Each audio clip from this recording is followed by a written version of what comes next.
Hi everyone, Wendy here at the Denver Museum of Miniatures, Dolls, and Toys, and today, per request of Martha all the way in DC, we are gonna see if I can refigure out how to make this couch. I wing it most of the time on my crafts. I'm not an accomplished artisan, so I made this the other day just when I was messing around.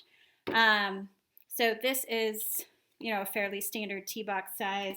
It is the kind that opens like this, not the kind that has like an overflap. It also doesn't have out like one of those little like punch sections.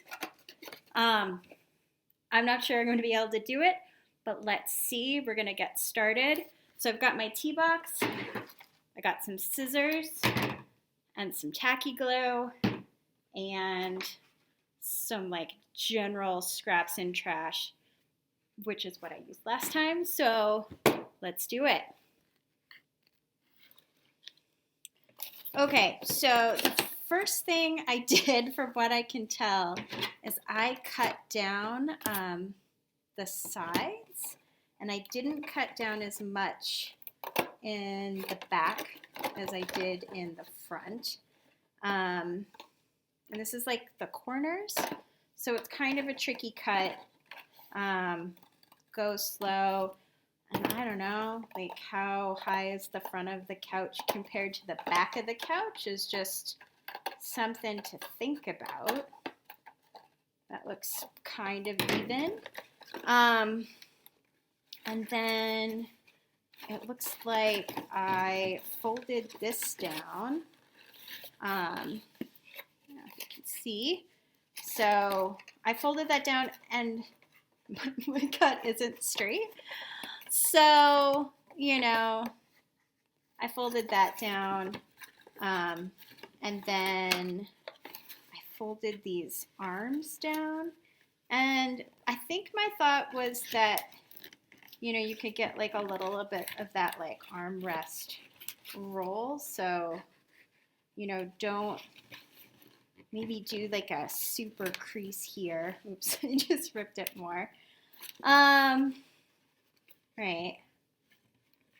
This one might be down a little more. Sometimes if you like soft fold it, you can get that kind of curving ability. I don't really know.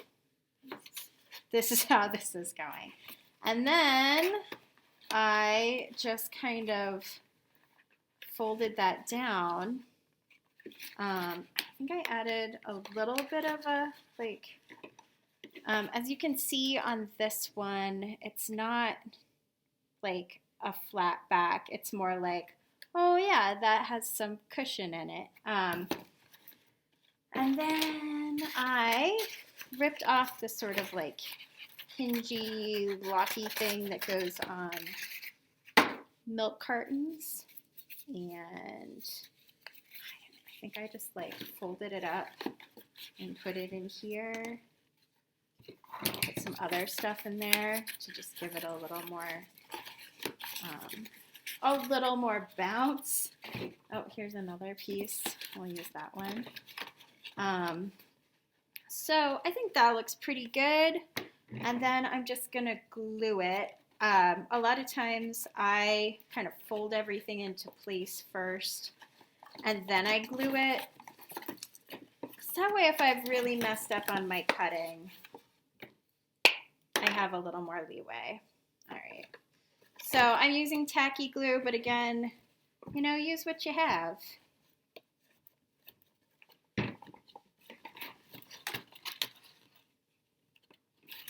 And tacky glue won't hold right away. But, if you're really having a hard time, do it in stages.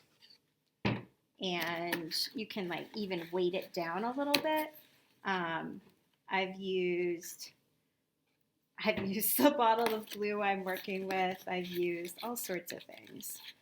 So, my general advice is like, don't beat yourself up if this isn't working.